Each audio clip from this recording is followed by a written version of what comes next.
Hello everyone, a very good evening. Welcome to BYJU'S Exam Prep and welcome to Target Prelims 2023. Today we shall be taking up session number 2 for international relations. For those who are new, Target Prelims 2023 is a free crash course that we are offering live on our YouTube channel to help you revise and cover all the important current affairs of the last 1 year for the upcoming prelims exam.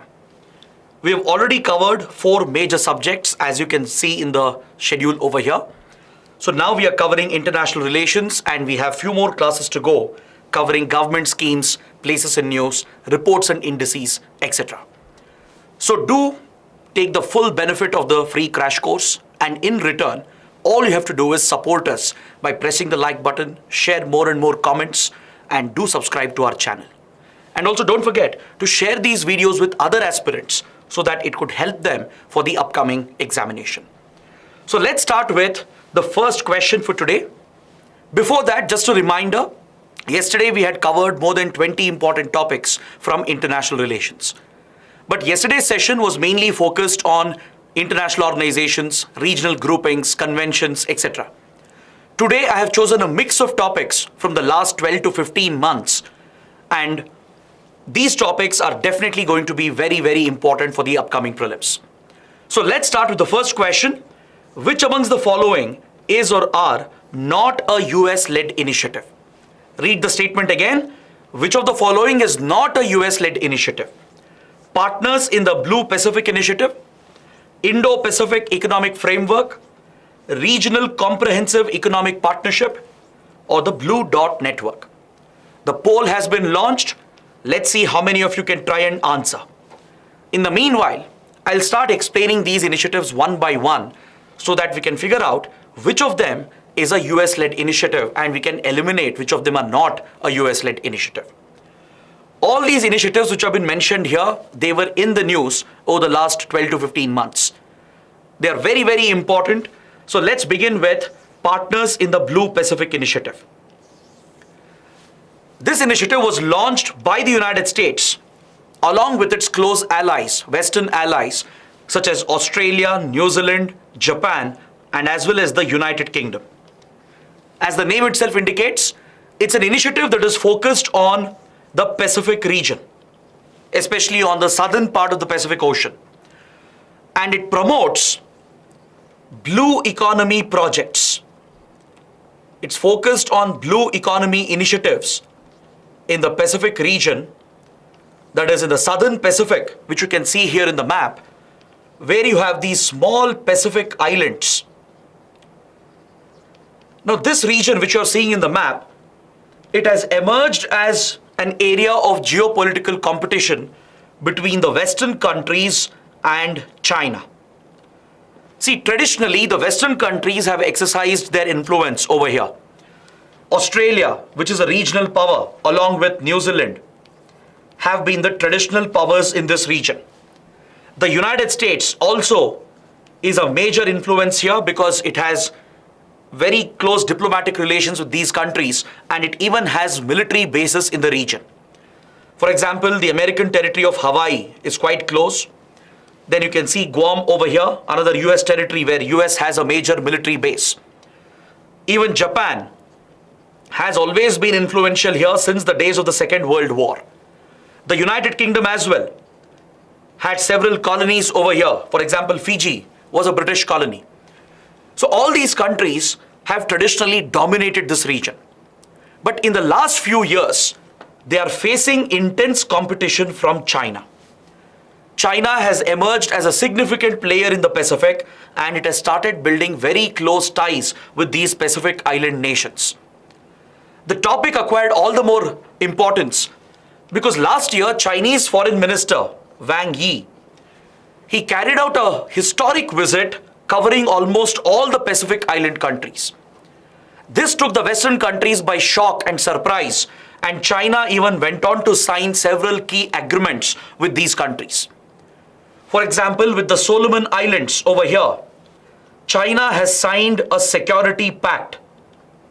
A security agreement has been signed, which could possibly allow the Chinese Navy to be deployed near the Solomon Islands. China has proposed a collaborative agreement with all these countries, and it's looking at a free trade partnership as well. So along with stepping up its military presence, China is looking to increase its economic and diplomatic presence as well in this strategic region. Now, all these Pacific islands that you see here, all the way from Papua New Guinea to Micronesia, Nauru, Palau, Vanuatu, Fiji, Tuvalu, Tonga, Samoa, Kiribati, the Cook Islands, the French Polynesia, and the rest. All these countries, they are blessed with very large exclusive economic zones. In fact, some of the island countries here, the territory of the country is very, very small, but their EEZ is twice the size of India's EEZ. You can imagine the kind of resources that these small countries are blessed with. They're blessed with hydrocarbon reserves, fisheries, rare earth minerals, and other precious minerals found on the seabed. So that is the reason why these major powers are competing for influence over here. Traditionally, it was the Western countries led by US which exercised their influence, but now they are facing stiff competition from China. So as China launched these initiatives and started negotiating all these agreements and signed a security pact with Solomon Islands, it took the Western countries by shock and surprise. So then they launched the Partners in the Blue Pacific Initiative to revitalize their economic relations with these small island nations. Is that clear? The focus is on building infrastructure, exploiting the resources in a sustainable manner, and helping these countries tackle the threat of climate change, because rising sea levels is a very serious risk for these small countries. All these are low-lying countries. They're also affected by a lot of disasters like volcanoes, tsunamis, etc. So, Partners in the Blue Pacific Initiative will help these countries to strengthen their economy, to fight climate change, to become resilient against disasters. That is the purpose of this initiative. In fact, even India has very close relations with the Pacific Island nations. India works closely with the Pacific Islands Forum, which is a regional grouping of all the Pacific Island countries. We have held frequent interaction with the Pacific Islands Forum, and India also has announced few investments in the same region. Countries like Fiji are very close to India, because in Fiji and few other islands, you can find a very strong Indian community. These were Indian laborers, indentured laborers, who were transported by the British during the colonial period. So we have a strong Indian diaspora, Indian community here that provides a very strong Indian connection. And India also is trying to leverage that influence. So that is why the Pacific region and this initiative of the US is very, very important. Next, the Indo-Pacific Economic Framework, which has been making a lot of news since the last 1 year. This initiative is again led by the United States. It was the US which proposed the initiative to form an economic framework of like-minded countries in the Pacific region. It's not a free trade agreement. Please understand this. Many students actually get confused. They assume that Indo-Pacific Economic Framework is a FTA. It's not an FTA. It's not your regular free trade agreement. It's a framework which brings these like-minded countries together to promote economic partnership in several identified areas. So as soon as US proposed the initiative, 13 countries joined the economic framework. So today there are 14 participating countries in total under the Indo-Pacific Economic Framework for Prosperity.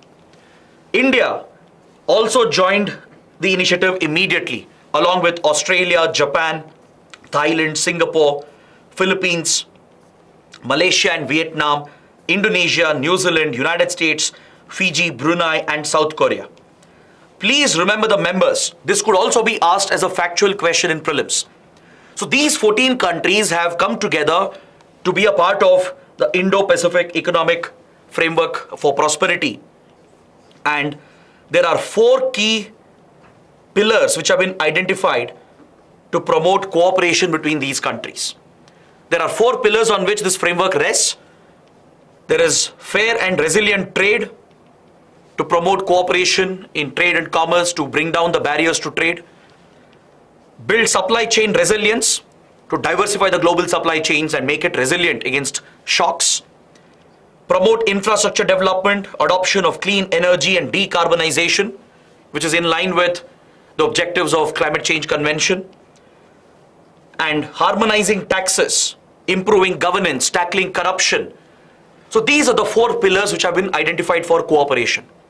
And one unique aspect about the framework is that a country can decide to join any of the chosen pillars. It's not mandatory to accept all the 4 pillars. For example, India has accepted pillar number 2, 3, and 4. That is, we want to work with these countries in the field of supply chain resilience, infrastructure, clean energy and decarbonization, and taxes and anti-corruption measures. But India is not comfortable in the area of trade, fair and resilient trade, because there are many developed countries present here in this grouping, and if we are part of the trade arrangement, the trade pillar, then India may have to make trade concessions. This could open up the door for cheap imports from these developed countries and major industrialized economies, and this could harm our domestic industry, our farmers and small MSME industry. So India is always hesitant when it comes to such trade partnerships. So India has not joined the first pillar. But without that, we have joined the other 3 pillars. So this is a unique feature of this economic framework. It gives the flexibility to the countries to engage only under those pillars where they are comfortable. This is also seen as a counter to China's dominance in the Indo-Pacific, and it's a US-led initiative. Next, RCEP, Regional Comprehensive Economic Partnership. This is currently the world's largest free trade agreement. In terms of population, trade volume, combined GDP of the member countries, it is the world's largest free trade agreement. It is a China-led initiative, along with the ASEAN countries and other major Pacific economies such as Japan, Australia, New Zealand, South Korea, etc. So in total, there are 16 countries which are part of the RCEP arrangement. It's a free trade agreement involving all these countries. 10 Southeast Asian countries, then Japan and South Korea, Australia and New Zealand, and of course, China. So when this initiative was proposed, it actually included India as well. Even India was part of the RCEP negotiations, which started in 2012. ASEAN and China were providing leadership to this free trade agreement which was proposed. That's why I told you it was an initiative of 16 countries. But due to differences that emerged during negotiations, India quit RCEP talks in 2019. It was again because of the same reason. India grew uncomfortable with such free trade agreements, because when so many developed countries and large manufacturing economies are present, and if we provide concessions with regard to reducing taxes and duties, it might create a flood of cheap imports, especially we feared the dumping of Chinese goods on the Indian market. Also, we already have an FTA with ASEAN, and ASEAN countries have benefited more than India. The cheap flood of products from ASEAN has affected Indian farmers and Indian manufacturing industries. So that was a concern India always had. And with developed countries like Japan, Australia, New Zealand, and manufacturing powerhouses like China, India felt that it might lose out by joining this free trade agreement.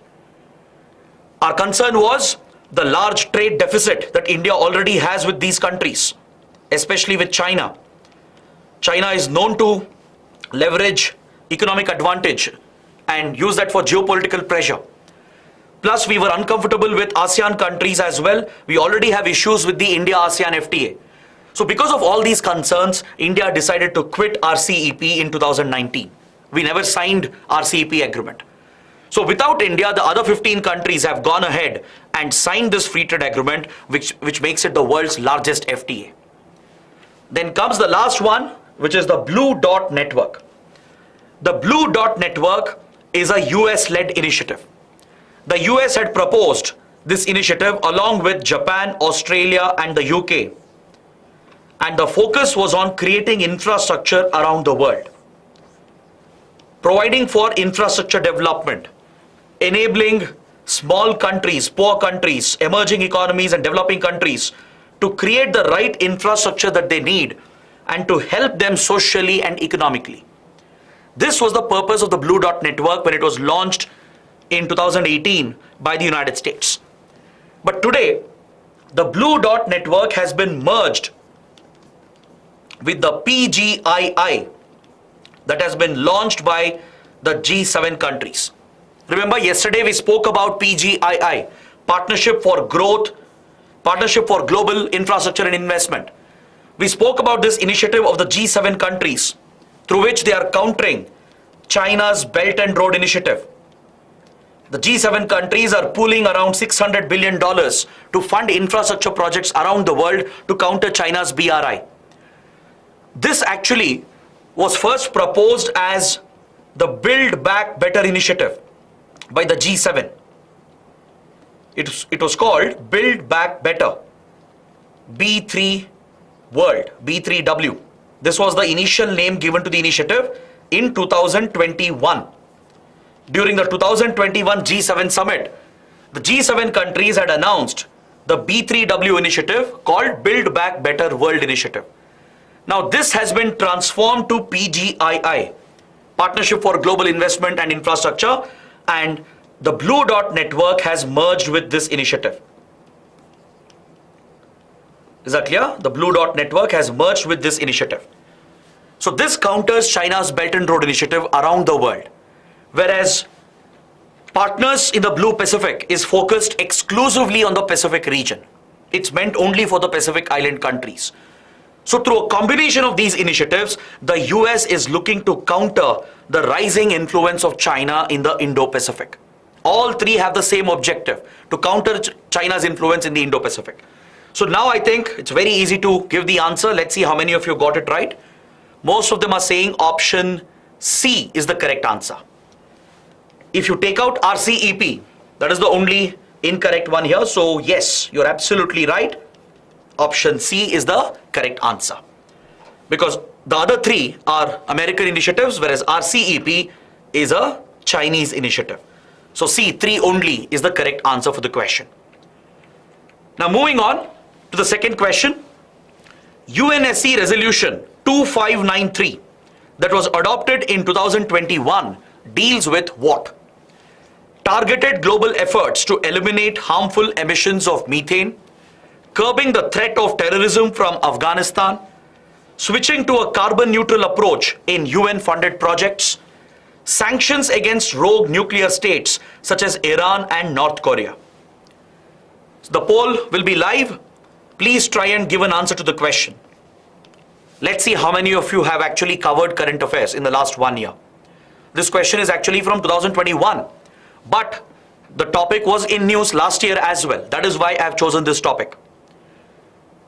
I can see that in the initial round of votes, most of them are saying option B. Very good. UNSC Resolution 2593 is specific to Afghanistan. See, the year which has been mentioned here, that itself is a clue. In 2021, what was the biggest geopolitical development? The biggest development was the Taliban takeover of Afghanistan. In September 2021, Taliban recaptured power in Afghanistan by toppling the Afghan civilian government. So as Taliban took control of the country, there was a lot of concern and fear around the world. There was a concern that the Taliban will again start sheltering terrorist outfits such as Al-Qaeda, Lashkar-e-Toiba and the others. This was a major concern, that Afghanistan would again become a major hub of terrorism. It has always been a hub of terrorism, but the fear was without American pressure, without American troops on the ground, there would be no check on the rise of terrorism. And if Taliban supports this through its government, then it could increase the risk for the regional countries and the other extra-regional countries as well. Along with that, there was a fear about Taliban violating human rights. Taliban being an extremist outfit, it's known to implement a rigid version of the Sharia law targeting women, violating women's rights, gender rights, targeting religious minorities. So this is a precedent that Taliban had set previously when it came to power in 1996. When Taliban had ruled the country from 96 to 2001, Taliban was known for these activities, for supporting terror groups like Al-Qaeda, for sheltering them, for giving them a safe haven for these terror outfits, for violating women's rights, for targeting minorities, and for breaking human rights in the region. So that is the reason why the UN Security Council adopted resolution number 2593 that placed a mandate on the interim government of Taliban. Even though the Taliban government has not been officially recognized by any country, the UNSC placed this obligation on the Taliban to ensure that Taliban does not shelter terror outfits in Afghan soil or on Afghan soil. This was the primary purpose. Now the topic is very important because when all these developments happened, India was a non-permanent member of the UNSC. During the previous term of Taliban, India had suffered immensely because in late 1990s, Taliban had supported several anti-India terrorist outfits. As Taliban is often seen as a puppet of Pakistan's ISI. So India faced serious security challenges from the Afghanistan-Pakistan border. Most of the terror groups like Hizbul Mujahideen, Lashkar-e-Toiba and later Jaish-e-Mohammed, they were all backed by Taliban, which is very active along the Afghanistan-Pakistan border. So India had deep concerns about this, plus India was worried about women's rights and as well as the rights of religious minorities.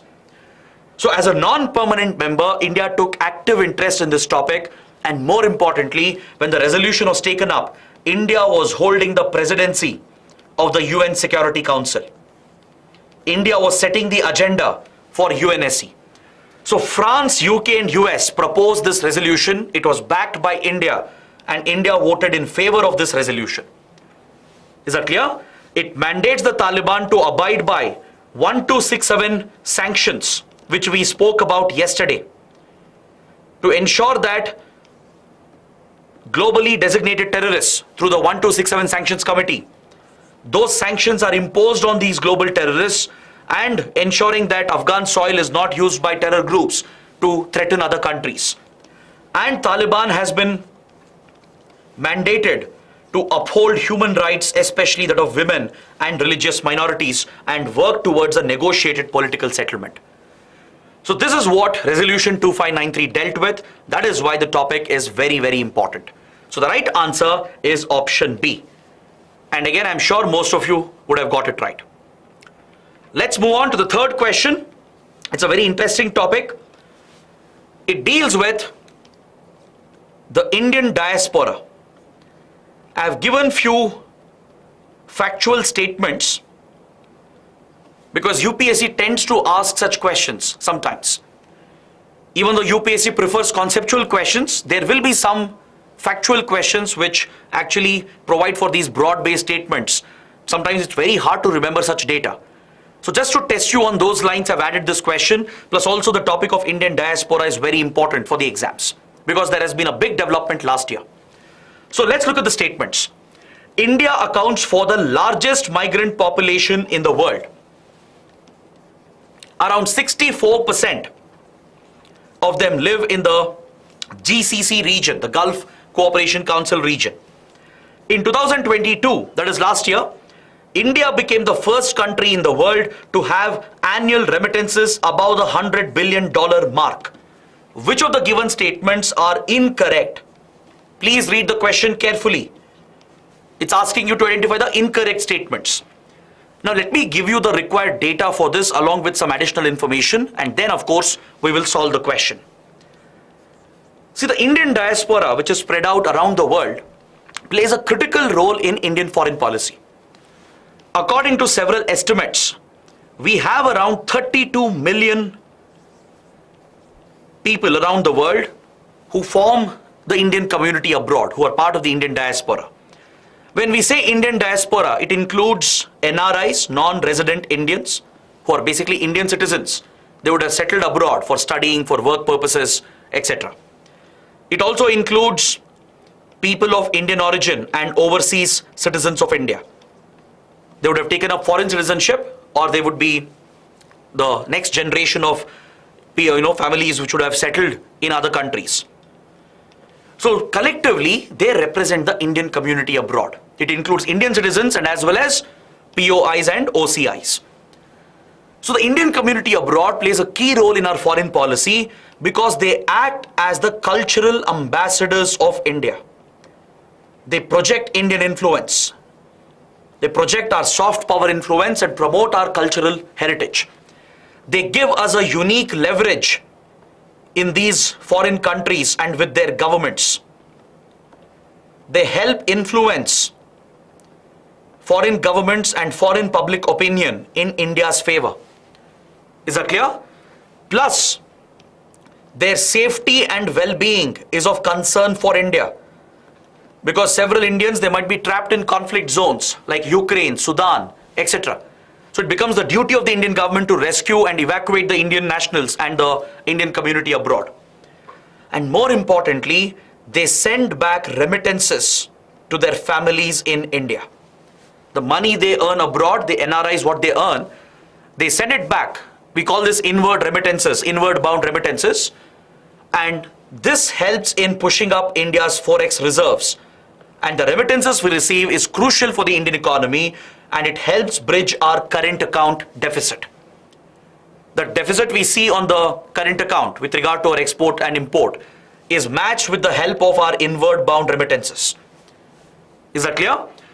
So in this regard, you need to know some basic facts about the Indian community, the Indian diaspora. India has the largest transnational population in the world, meaning we are contributing the maximum number of migrants to the world. This is according to data provided by the Population Division of the United Nations, the UNFPA, the UN Population Fund. And there is also a report that tracks the movement of migrants and immigrants.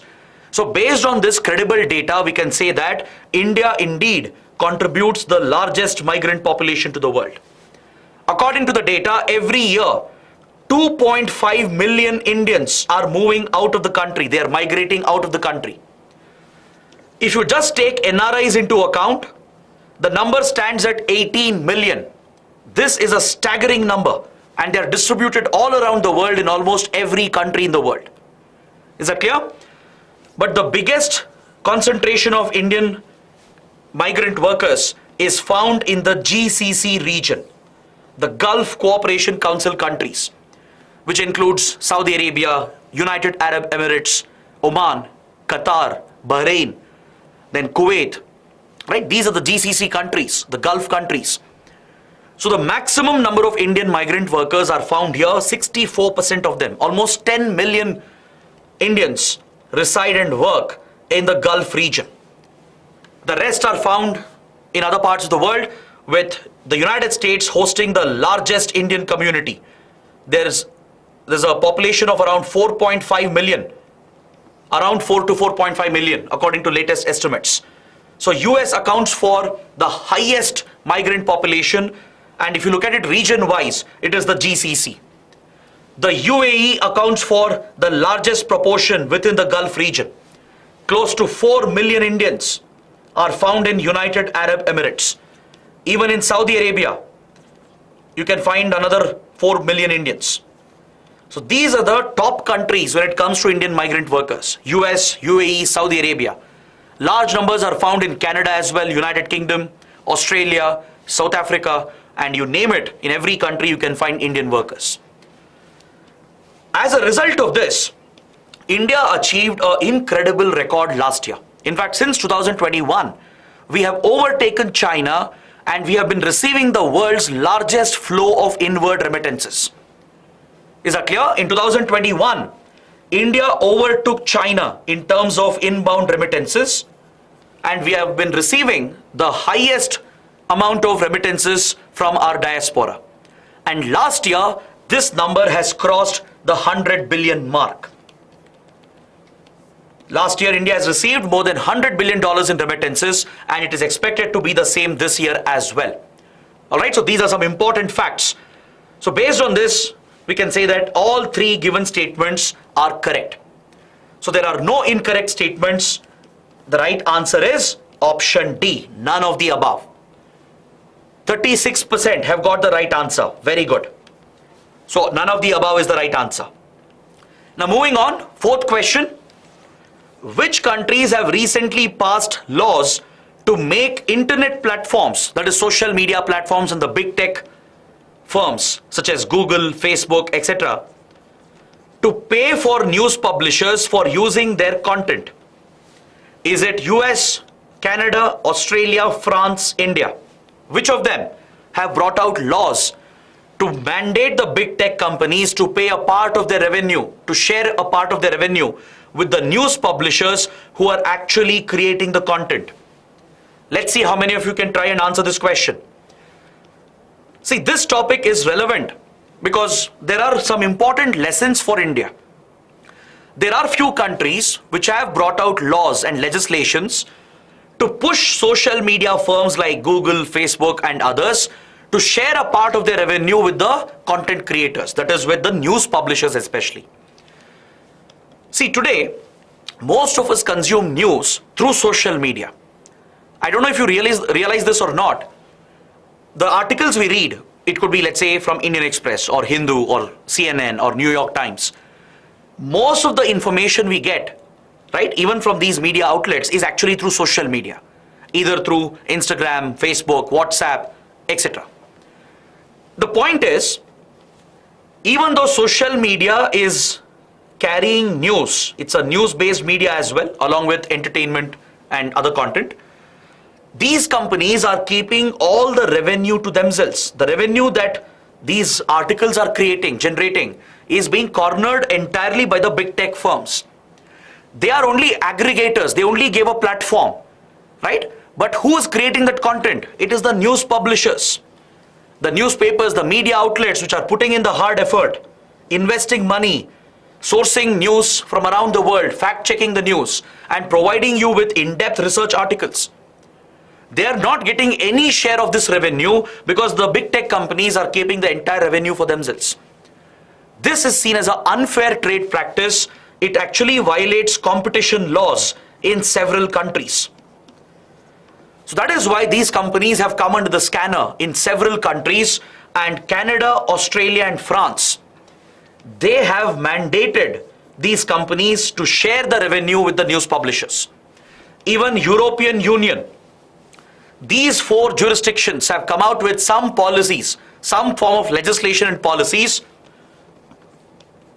to mandate the big tech firms to share revenue with the news publishers.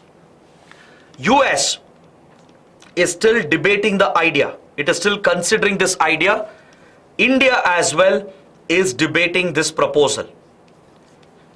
Since last year, it has been reported that the Indian government is also examining, should we mandate the social media firms to pay our news publishers to share a part of the revenue with the content creators. So US and India, they still don't have mandatory laws and policies, but Canada, Australia and France, they have recently come out with such legislations, and even the European Union has a similar law in place. So 2, 3 and 4, that is option C, becomes the correct answer. Let's see how many of you have got it right. Good, 36% I guess. Very good. See, such topics can be picked by UPSC. Even though it is related to the world of social media and regulations, it has a link with international relations, because such global developments, policies of other countries, laws of other countries, which could have a bearing on India's interests, is a topic which UPSC has given for us. If you look at the UPSC syllabus under GS paper 2, UPSC has actually mentioned that policies of other countries affecting India's interests is a part of our syllabus. So such laws and policies of other countries which has a bearing on India, which has an influence on India, is definitely important for the exam. Is that clear? For example, in a previous paper, UPSC had asked a prelims question on the general data protection regime of the European Union. Because around the same time, India was also considering a data protection law. We were drawing lessons from the European Union, and the GDPR of EU is considered as a model law in the field of data protection. So UPSC had asked a straightforward question on this topic. So that is why I've chosen this question. Trust me, it's going to be very important. Next, 5th question. The term Shanghai Communique, often seen in news, refers to what? Is it the founding treaty which established the SCO, the Shanghai Cooperation Organization? Is it a peace agreement between China and Japan following the end of the Second World War? Does it refer to the US acknowledgement of the One China principle and that Taiwan is a integral part of China?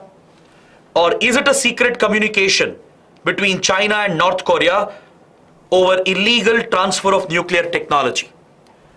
This term, Shanghai Communique, was frequently reported in newspapers since the last 1 year. The reason why it was in news is because of the ongoing tensions between China and Taiwan and the role of the US in instigating the crisis. That is the reason why the topic was in news. See, just to give you a brief background here, prior to PRC, prior to the People's Republic of China being established, that is before 1948, China was ruled by the Republic of China. Is that clear?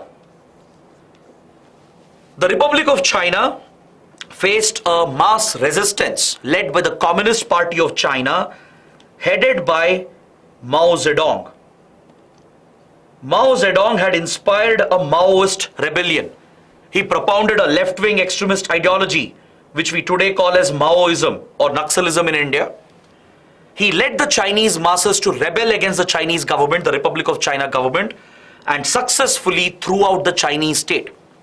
Because Maoist ideology is an inherently extremist ideology. It believes in the violent capture of state power.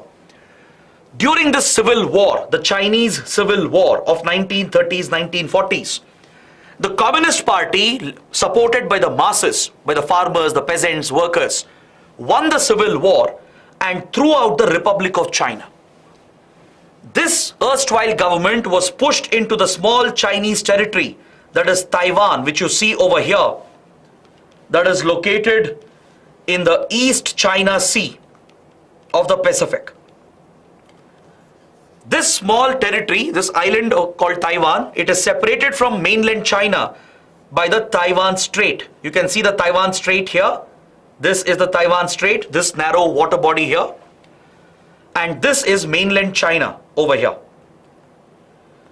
So since then, Taiwan has been ruled by a different government, a different administration.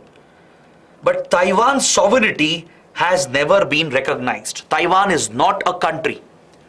China, that is PRC, which became the legitimate government of mainland China, it said that there is only one China. It came out with the one China principle and the one China policy. It said there is only one Chinese territory. There is no separate territory called Taiwan. There is only one Chinese government, which is the PRC, the People's Republic of China. So by coming out with this policy, China forced every other country to accept the one China principle. Meaning no country should recognize Taiwan, because China claims sovereignty over Taiwan. Even though it has been ruled by a separate administration that traces back its history to the Republic of China, Taiwan has not gained independence. It is not a sovereign nation. Most countries in the world don't recognize Taiwan because they have all accepted the one China principle. Even India, for example, has accepted the one China principle. So we don't have diplomatic ties with Taiwan. We only have economic and cultural relations, but we don't have official ties with Taiwan because Taiwan is not a country. It is seen as an integral part of China, as a part of China's sovereignty, and the one China principle is recognized by most of the countries. So in 1972, when US was re-establishing ties with China after a long break, then US President Richard Nixon, he paid a historic visit to China, and they issued a joint document, a joint statement was brought out, which is called the Shanghai Communique. The then Chinese Premier Zhou Enlai, along with US President Nixon, they came out with a joint statement that re-established US-China relations, and US acknowledged the one China principle. Please note, I am using the word acknowledged. It did not accept. There is a world of difference between the two words. In diplomacy, every word makes a lot of difference. The US agreed that it is acknowledging that Taiwan is part of China, but not accepting it. This was a deliberate policy of strategic ambiguity that US has maintained over the status of Taiwan? Recently, US has escalated this issue. It has maintained close ties with Taiwan. It even supplies weapons to Taiwan. The US has deployed its own Navy and Air Force as well in the region. And recently, in the last 1 year, several high-profile US leaders have visited Taiwan. US Speaker, House Speaker Nancy Pelosi, Secretary of Defense, they've all paid a visit to Taiwan, which has escalated tensions with China because China does not see Taiwan as a separate country. US, even though it accepted One China principle, it acknowledged the One China principle, US said it did not accept that. So it has deliberately maintained that ambiguity. By playing with words, US says we haven't completely accepted this, we have only acknowledged it. So based on this position, US has been pushing and instigating Taiwan in the last few months, which has increased tensions along the Taiwan Strait. China has been very aggressive. It has repeatedly breached Taiwan's airspace and waters by dispatching its naval ships and fighter jets, and it has repeatedly threatened Taiwan with war. It repeatedly comes out with aggressive statements that it is going to annex Taiwan. So in the last 1 year, you see a sudden increase in tensions between China and Taiwan, and US has played a role here by relying on its policy of strategic ambiguity. So it was in the Shanghai Communique of 1972 that US acknowledged the One China principle but did not accept it. Is that clear? So the correct answer would be option C. Option C is the right answer. Again, around 36% have got it right. Good. So it shows the others, you still have to brush up your current affairs. You still have time. That is why these sessions are helpful. Next question. Consider the following statements. The term Nordic countries refers to Norway, Finland, and Sweden only. The first India-Nordic summit was held in 2018 in Stockholm. Furthering India's Arctic policy is the only priority of these summits. Which of the statements are correct? Now let me give you the context, why the topic is important, why it was in news, why I think UPSC might pick the topic. Recently, the second India-Nordic summit has taken place. Prime Minister Narendra Modi, he participated in the summit which was held in Copenhagen, in Denmark. Is that clear? So a lot of new initiatives were announced during the second India-Nordic summit. So that is why the Nordic region, which are the Nordic countries, and some basic details about India-Nordic summit. They're all very important for your exams. Now when I say Nordic region, the term Nordic region refers to a very broad region. It's actually part of the European region itself, but it specifically includes the Scandinavian countries over here, that is Norway, Sweden, Finland, Denmark. It also includes Iceland, Greenland. You can also see the islands over here, the Faroe Islands of Denmark. So all these territories that I have marked, they are part of the Nordic region. Is that clear? It covers not just Norway, Sweden, and Finland, the Scandinavian region. It also includes Greenland, Iceland, parts of Denmark, that is the Faroe Islands, the whole of Denmark as well, and the islands of Finland. So these regions and territories are part of the Nordic region. But if we say Nordic countries, let's say we are asking only Nordic countries, then the Nordic countries would be Norway, Sweden, Finland, Denmark, and Iceland. These are the Nordic countries. So obviously the first statement is wrong. The statement says Nordic countries refers to only Norway, Finland, and Sweden. It's a wrong statement. It includes Iceland and Denmark as well. If that was included, then it would have been a correct statement. But it's been excluded, so the first statement becomes wrong. Next, the first India-Nordic summit was indeed held in Stockholm, in Sweden, in the year 2018. And last year, the second summit took place in Copenhagen, which was attended by Prime Minister Modi. In this initiative, the focus is not just on India's Arctic policy. Yes, Arctic policy is one of the priorities of India.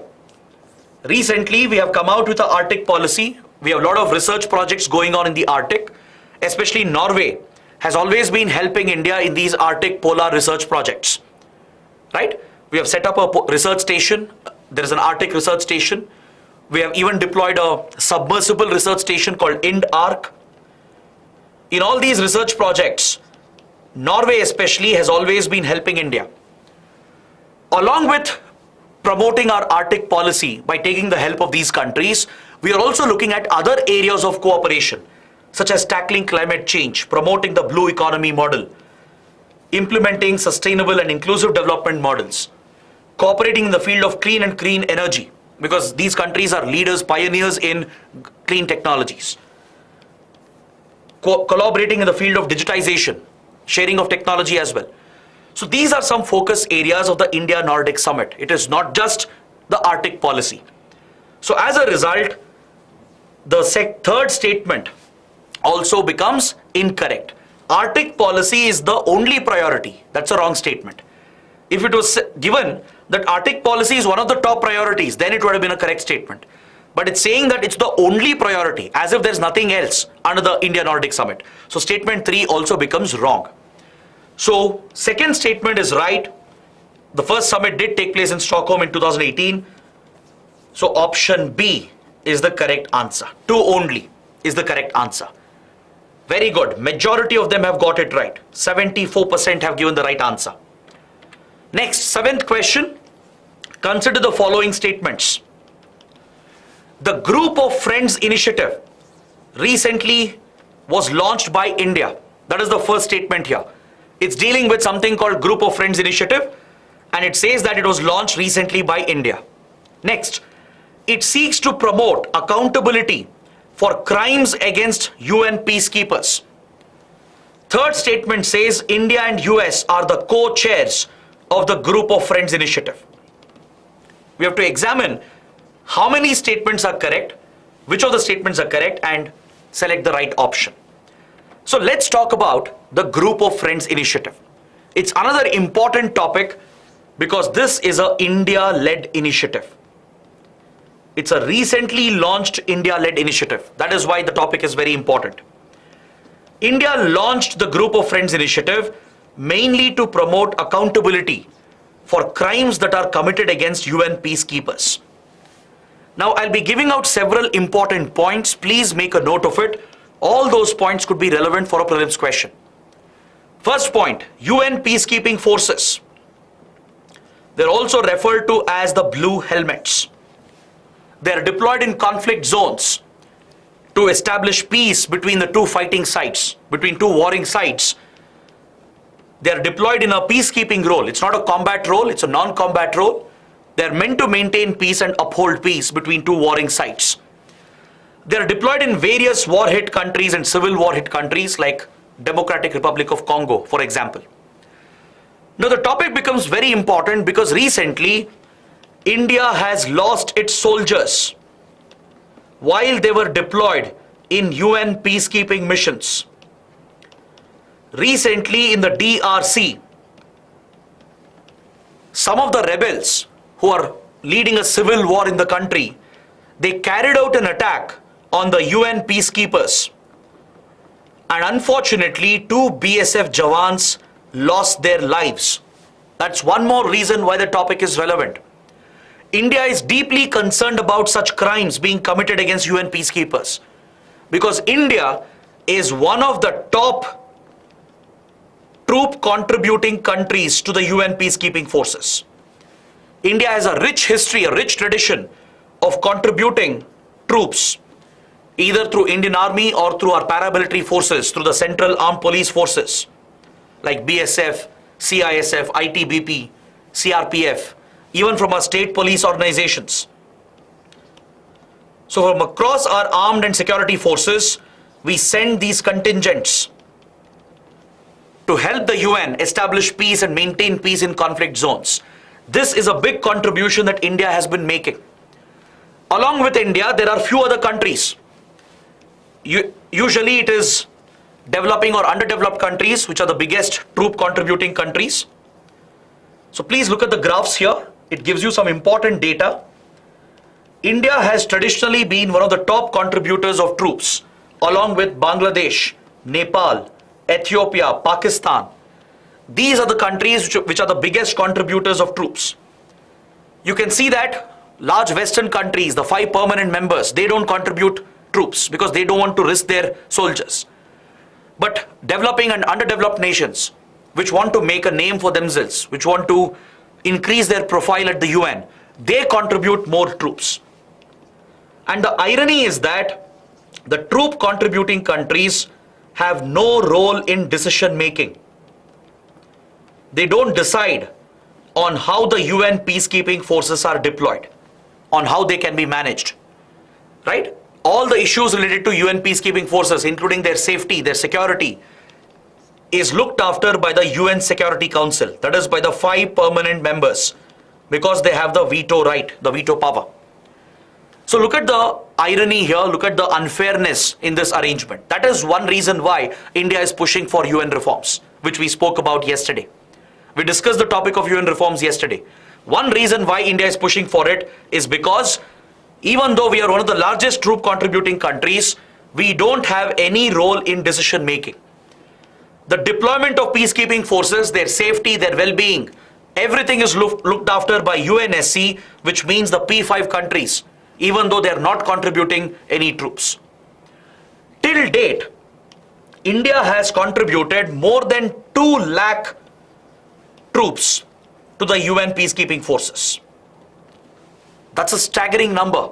From across our armed and security forces, around 2 lakh personnel have been contributed by India, and we have suffered the biggest loss. We have lost more than 177 soldiers in the line of duty. So that is the reason why India is concerned about the safety of the peacekeeping forces. We have been urging UN to take immediate measures. We are pushing the P5 countries to protect the peacekeepers. In these conflict zones, they might be targeted by rebels or by terrorists or sometimes by the concerned governments as well. So there is a need to hold them accountable. There should be thorough investigations in such cases where peacekeepers are killed, and those responsible should be held accountable under international law, and they should be punished accordingly. So India is the main pusher of this initiative. We are pushing for accountability for crimes against UN peacekeepers. That is why the Group of Friends initiative was launched.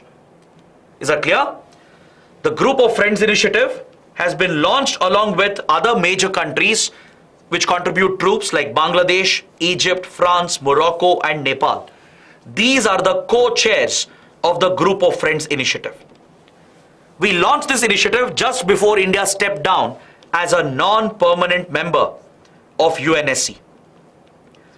Until December 2022, India was a non-permanent member. Alright, it was the 8th term of India as a non-permanent member. We held this position from 2021 to the end of 2022. So along with these like-minded countries, which also contribute large number of troops, even they are concerned about the safety of their soldiers, they have worked with India to launch the Group of Friends initiative to ensure that there is accountability with regard to crimes committed against the peacekeepers. It will mandate certain policies through the UN, which will become an obligation on all the countries, especially the host countries, the host governments. They will be made responsible for the safety of the peacekeepers, and it will be their duty to ensure accountability if crimes are committed against them. Is that clear? So that is why this initiative has been launched by India. And one last point. In 2021, India has gifted a IT platform called Unite Aware to help the safety of the peacekeeping troops. It's essentially a technology-based platform that India has developed. It's called Unite Aware. We have given this as a gift to UN peacekeeping forces. It will help them to collect all the intelligence, map all the risks and threats, and understand the region where they are deployed. In the regions they are deployed, they can understand the local factors better. the local geography, the terrain, the rebel groups, their profile, right? Who could pose a threat to them? All such intelligence could be fed into the system. It gives them situational awareness. The troops will be better aware of their surroundings so they can ensure their safety and protection. So such a IT tool was built by India called Unite Aware, and we have given this as a gift to the peacekeeping forces. So now we can easily answer the question. First statement is definitely correct. Second statement is also correct. Third statement is incorrect. It's not between India and US. US is not at all involved in this. It's the other countries, Bangladesh, Egypt, France, Morocco, Nepal, etc.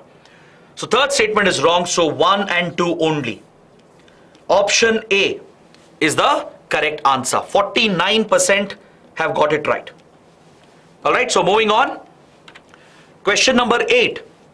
The term China plus one strategy seen recently in news refers to what? China's strategic alignment with Russia to counter the US and the Western countries? Is it a business strategy of private companies to diversify investments away from China to other destinations? Or is it a China-led grouping of African countries that are major producers of lithium and cobalt? Or none of the above? Please take a guess. Let's see how many of you have heard about China plus one strategy. It's also called C+1 strategy. This term was frequently reported in newspapers. So there is a possibility that UPSC might pick such terms. China plus one or C+1. This is actually a business strategy which has been gaining popularity since at least 2013. Since 2013, especially Western companies, they have been looking to diversify their investments to move away from their China dependency. See, as China became a global manufacturing hub in the last 30-40 years, most of the large global companies and corporations, they made heavy investments in China. You take any big corporation, be it Apple, be it Sony, right? Any electronic firm or any other firm in the field of electronics, power transformers, right? Mobile communication, switching equipment, in all these sectors, even pharmaceuticals, all the big companies, they made massive investments in China, which enabled China to become the manufacturing powerhouse that it is today. But then these companies started realizing the drawbacks. One is China's authoritarian policies. China is a communist country. It's an authoritarian state. This in itself is a risk factor for businesses. Correct? China is known to arm twist companies to suit its economic and geopolitical interests. So these foreign companies started feeling the pressure of Chinese policies. Along with that, China's tensions with the US and the Western countries started increasing. US and China, they got into a direct Cold War-like conflict, a geopolitical rivalry, which was hurting their business interests. Then came the final shock, the final disruption in 2019 and 2020. That is the COVID-19 pandemic. As the pandemic hit the world and as it originated in China, the lockdown restrictions, it completely crippled the global supply chains. Why? Because global supply chains were dependent heavily on China. As China was the biggest producer and manufacturer, every other sector had a dependency on China. Every other company, every other country had a dependency on China. So the global supply chains were completely disrupted during the pandemic, and this had a ripple effect, a domino effect on the industry. I'm sure many of you would have experienced this personally as well. Let's say you go book a car or a bike. The delays are 1 year plus. One of the prime reason why the delay was there was because there was a shortage of microcontrollers, a shortage of semiconductor chips. A lot of electronic devices, appliances, the prices shot up because the availability was not there. The supplies had been disrupted. And this was because China dominated the supply chain. If something adverse were to happen with China, it would disrupt the entire global market. So since 2019, there has been a greater push given by Western companies with the support of their governments to move away from their China dependency. So they are proactively diversifying their investments. They are not shutting down their factories in China. They're not doing that. Existing investments will continue. But any further investments, they will make this in other countries, in other destinations. Maybe India, maybe Vietnam, Thailand. These other countries have emerged as preferred hot destinations for some of the global companies. So this business strategy of diverting investments away from China to other countries to build resilience in the supply chain and to reduce dependency on China, this is called C+1 strategy, China plus one strategy. That is, every company should have this strategy. They should not only invest in China, they should also have investments in another country. That is the plus one here, C+1, China plus one. So now the answer is very clear. Option B is the right answer. All right. So let's see how many of you have got it right. 61%. Very good. Ninth question. It refers to a very important international organization and an export control regime. It's called the Wassenaar Arrangement. The Wassenaar Arrangement was in news last year because India has occupied the chair of Wassenaar Arrangement for 2023. For this entire year, India will be heading the Wassenaar Arrangement. That is why the topic is important. So what does it regulate? That is what the question is asking. It's an export control regime. So what does it regulate? Does it regulate trade in nuclear material and technology, trade in dual-use goods and technologies, trade in wildlife products, or trade in missile components? So let me explain what is Wassenaar Arrangement. Sometimes it's also referred to as Wassenaar Agreement, but it's actually Wassenaar Arrangement. It is essentially a multilateral export control regime that was established in the year 1996. There are few such export control regimes that regulate the trade, that is essentially the exports of certain sensitive technologies. There are several sensitive technologies which can be easily misused to build WMDs or weapons of mass destruction. Is that clear?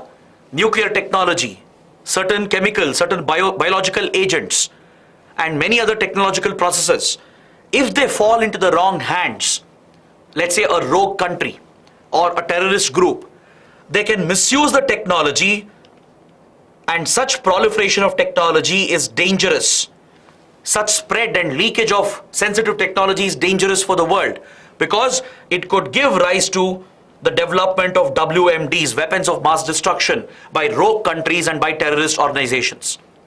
So to prevent that from happening, we have few export control regimes in place, and one of them is Wassenaar Arrangement. There are 42 countries which are part of this arrangement, including India, and it mainly regulates the trade of dual-use goods. Please note down this point. It regulates the export of dual-use technologies.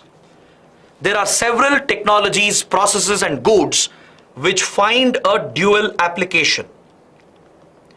It means they have a civilian application and they also have a military application. For example, battery technology, advanced battery technology.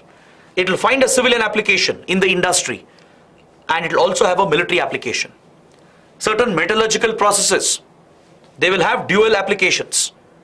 Technologies related to semiconductors, space technology, right? They're all of dual use nature. The same technology, the same product and the goods can be used for civilian purposes, and in the wrong hands, it can be used for military purposes as well.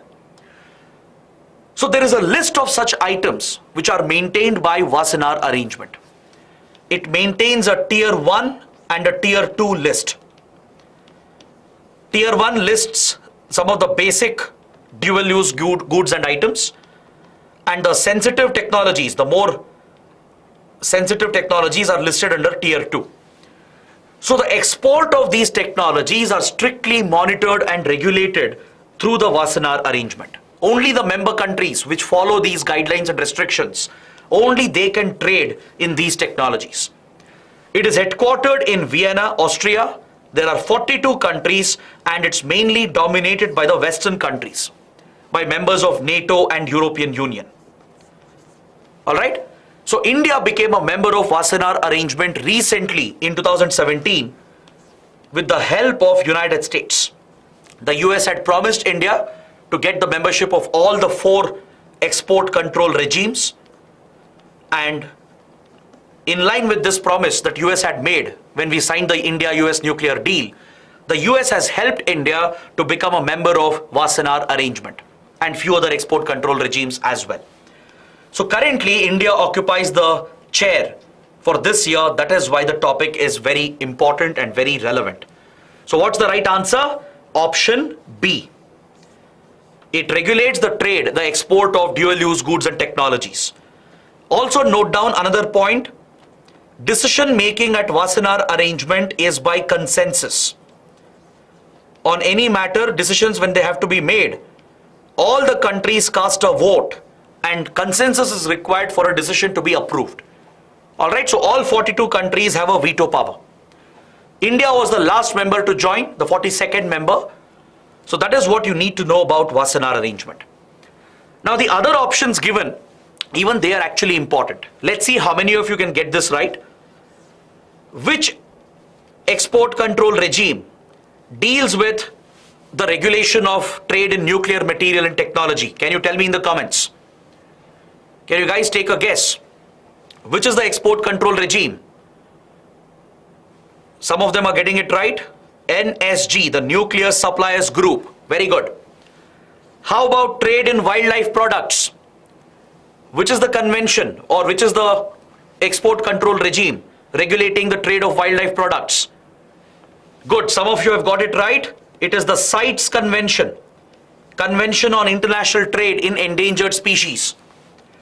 The last one, trade in missile components, aircraft components. Which is the export control regime? MTCR, Missile Technology Control Regime.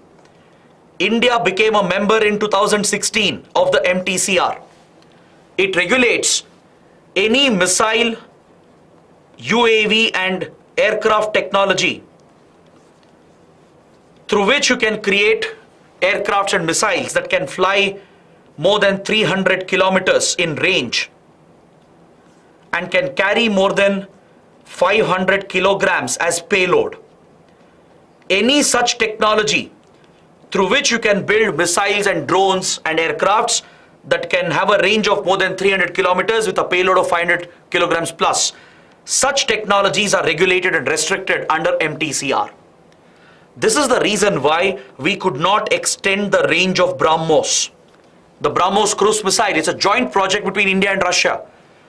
But since India was not a member of MTCR, its range was limited to 290 kilometers. Because if Russia had helped India to develop BrahMos with a range of more than 300 kilometers, then Russia would have breached the MTCR obligations. So until India became a member, the range was limited to 290 kilometers. But as India became a member of MTCR, now we are free to extend the range. That is exactly what India is doing. The range of BrahMos is being extended to almost 1,000 kilometers. There is one more export control regime that deals with regulation of few harmful chemicals and biological agents. Does anyone know which is the export control regime? Can you let me know in the comments? The last export control regime that regulates chemical agents and biological agents. It is Australia Group. All right. India has become a member of Australia Group as well recently. So we have become members of 3 export control regimes. That is MTCR, Australia Group and Wassenaar arrangement. However, India's entry to NSG has been blocked by our dear friend, China. Since many years, China has been blocking India's entry into the nuclear suppliers group. Got it? There is a condition to join NSG. There is a minimum criteria. The criteria is that you should have signed NPT. Only those countries which have signed non-proliferation treaty can apply for NSG membership. But India has rejected NPT. We have said we will never sign NPT because it's a discriminatory treaty. It does not allow other countries to develop nuclear weapons except for the P5 countries.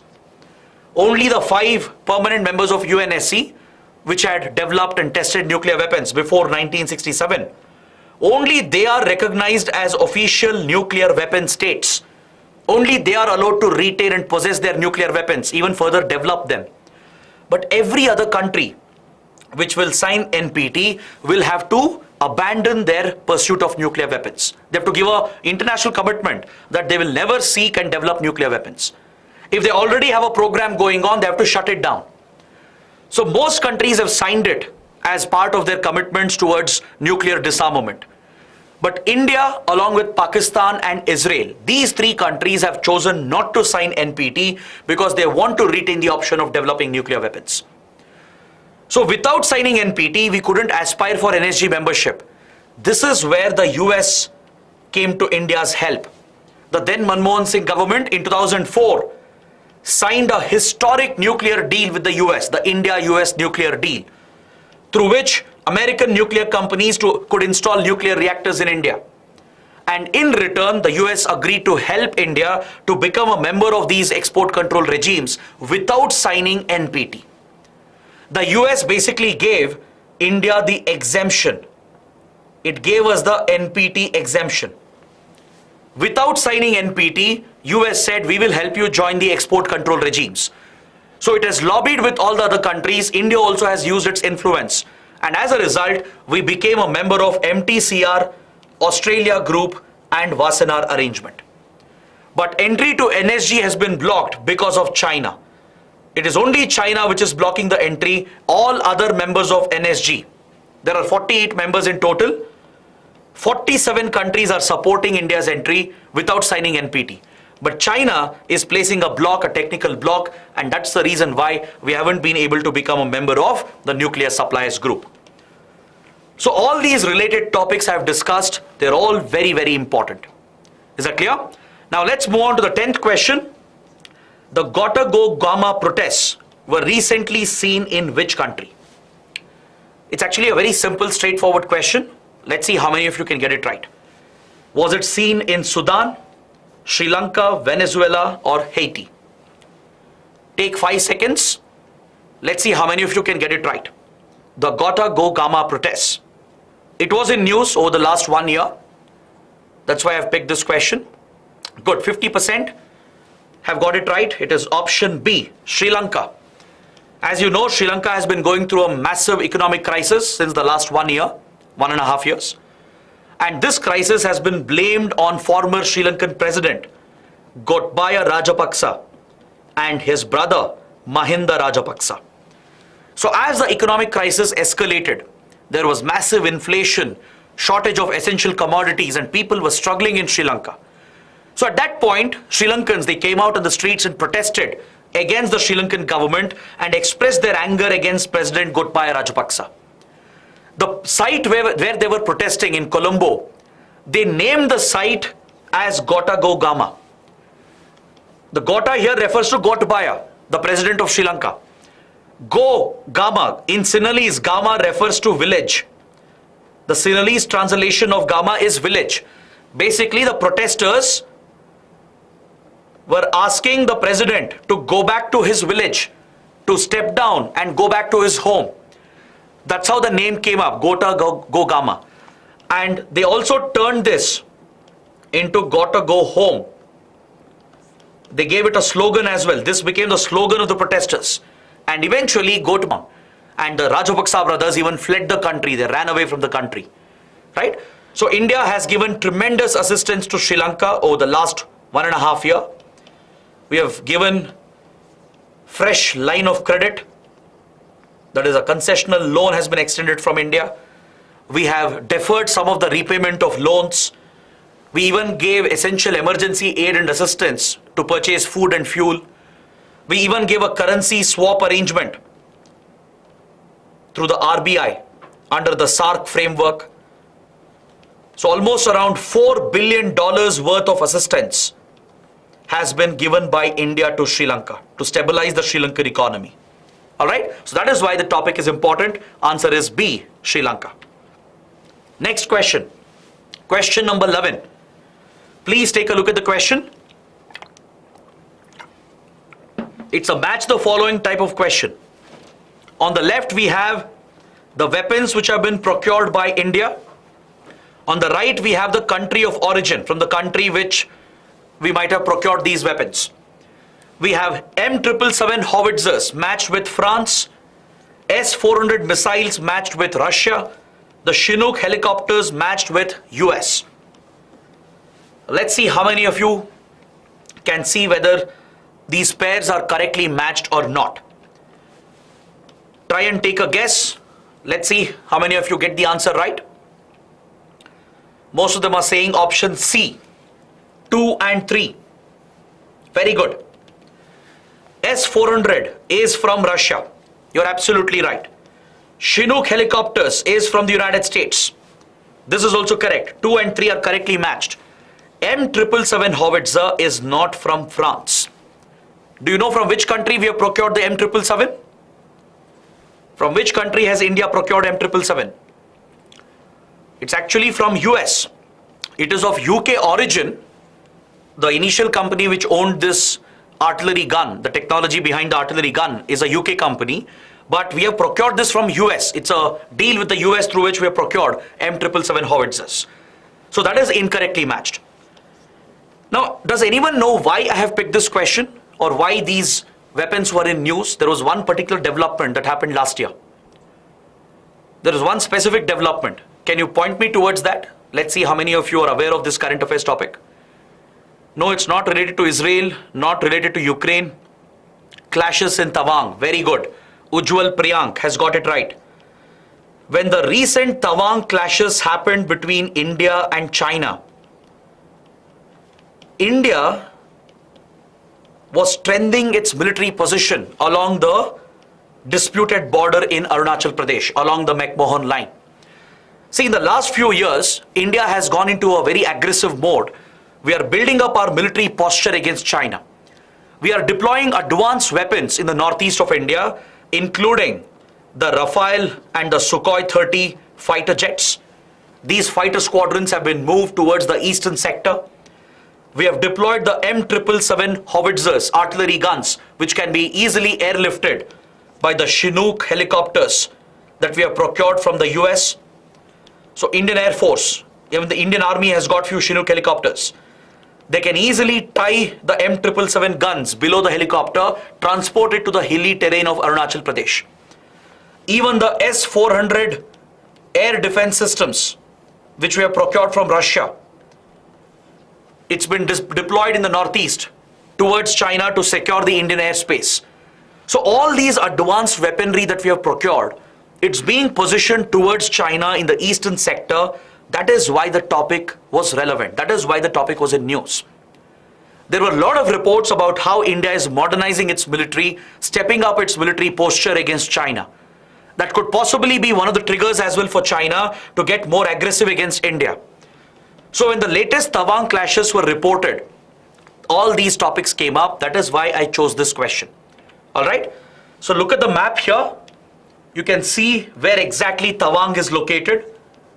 Tawang is a strategic location in India's Arunachal Pradesh. But China does not recognize the validity of the McMahon line. It dismisses the validity of McMahon line because this boundary was drawn during the British era. It was drawn through the Shimla Convention of 1914. So when the Shimla Convention was held in 1914 to draw the McMahon line, there was neither India nor China, right? PRC was established much later, as we studied in 1948. India gained independence in 1947. So according to China, when Shimla Convention was called for and when McMahon Line was finalized, it was between British India and the Kingdom of Tibet. So according to China, neither India nor China were party to it. That is why China rejects the McMahon Line.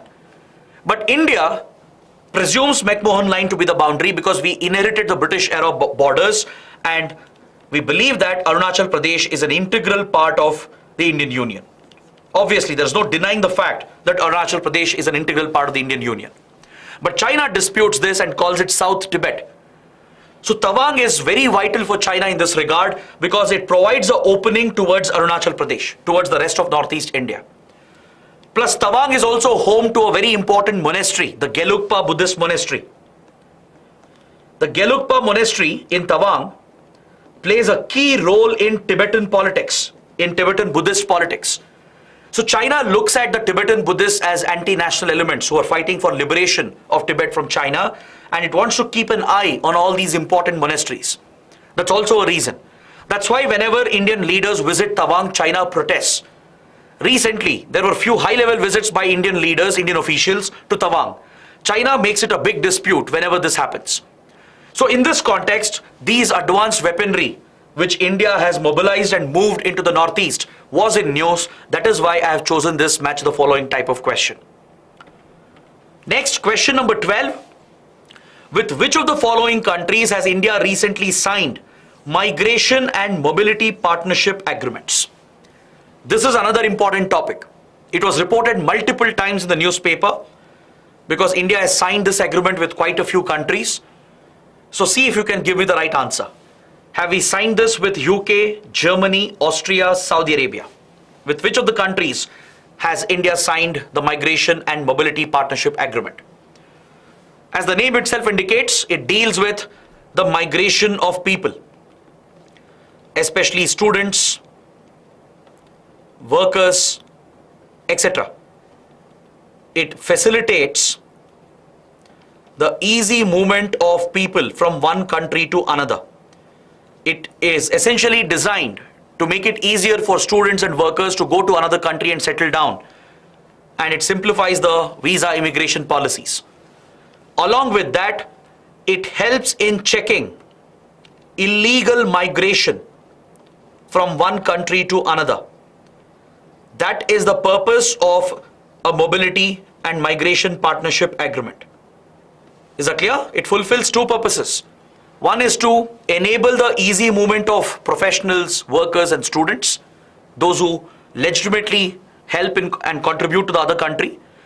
And it also helps them in checking illegal migration, in preventing the illegal migrants from entering. And if they detect illegal migrants, they can easily deport them back to the home country when such agreements have been signed. These agreements have become a necessity for India with European countries, with European partners. Because as you know, European countries are a preferred destination for Indian students and workers. Every year, lakhs of Indian students and workers, they go to European countries. Along with them, a lot of illegal migrants also go to Europe from India. A lot of them without the right requirements, without right visas, without the legal documents. They try to sneak into European countries as illegal migrants. So this is becoming a burden for the European countries. And they become strict in their visa immigration policies. This affects our genuine migrants. Our students, workers and professionals get affected because of their strict policies. So that is why to address these issues, migration and mobility partnership agreements are essential. We have signed them recently with United Kingdom, with Austria and also with Germany. All the three topics were in news. With UK, we have even launched a fellowship program called India-UK Young Fellowship Program. It has started functioning from this year, and under the fellowship program, 3,000 visas will be given by both the countries to the youth of another country. 3,000 youth from India will be eligible for UK visas and vice versa. Alright? Those who are in the age group of 18 to 30 years and if you possess a degree, if you're a graduate, you can apply for the fellowship program, and UK might give you a visa which allows you a 2-year stay in the other country. India will also do the same. 3,000 Indian visas will be issued to British youth to come to India to study, work, settle down, travel around the country. So it promotes cultural exchanges. So such a fellowship program has been launched after signing the Migration Mobility Partnership Agreement. Similar agreements were signed recently with Germany and Austria as well, because Austria has received a huge flow of Indian illegal migrants. Every year, thousands and thousands of Indians are entering Austria as illegal migrants. This has affected genuine Indian migrants like students and workers. That is why the agreement was necessary. So 1, 2 and 3. Option B is the correct answer. We don't have such an agreement with Saudi Arabia, but we have signed such agreements with the other 3 countries. Got it? So let's see how many of you got it right. 30%. It's a tie between A and B. 30% have chosen A and 30% B.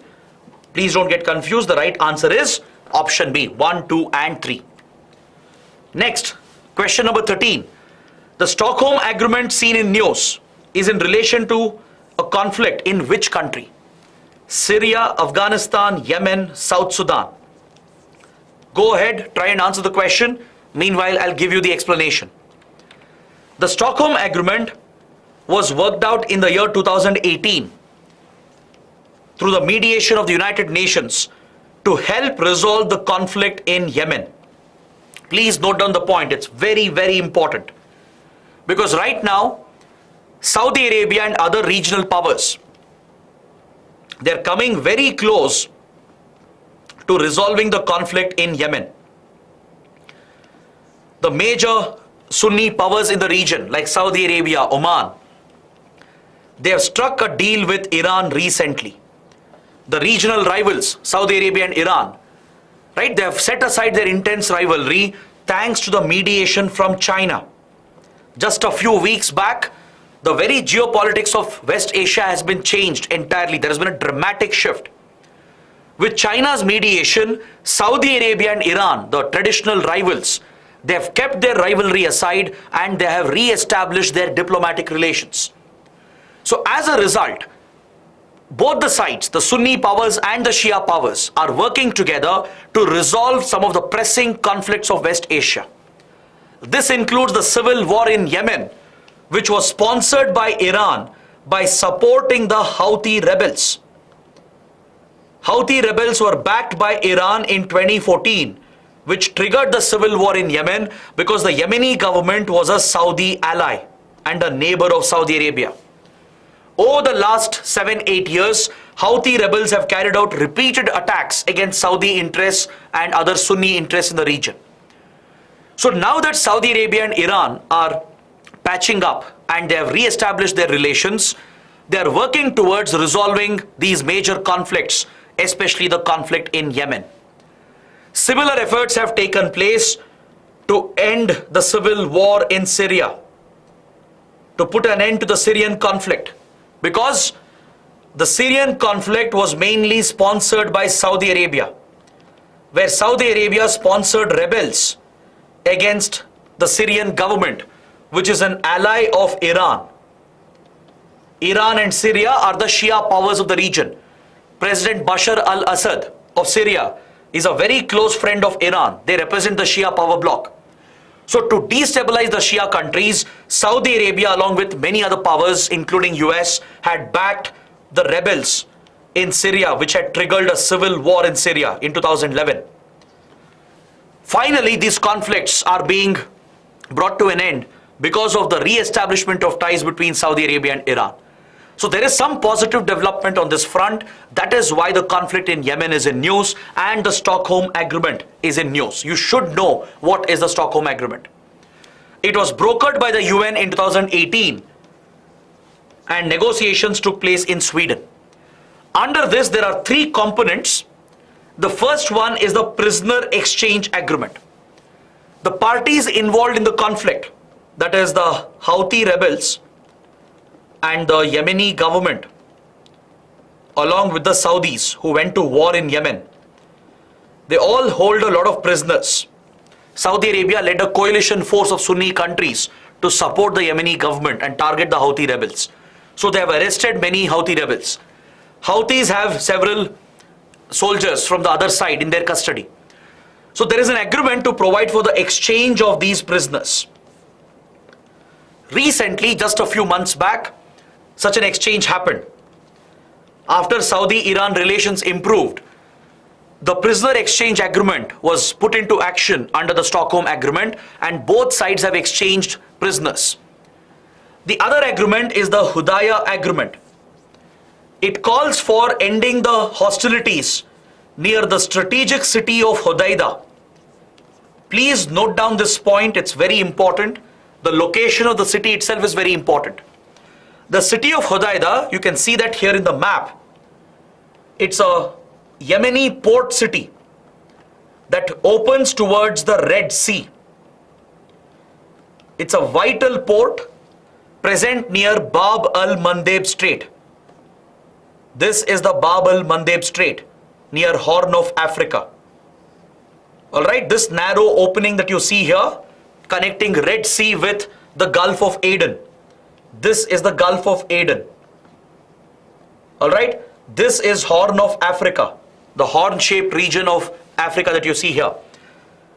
So Bab al-Mandeb Strait is a choke point connecting Red Sea with Gulf of Aden, and right at the opening here you have the Hodeida port, a key port of Yemen which is crucial for trade in the region. It's a strategic port.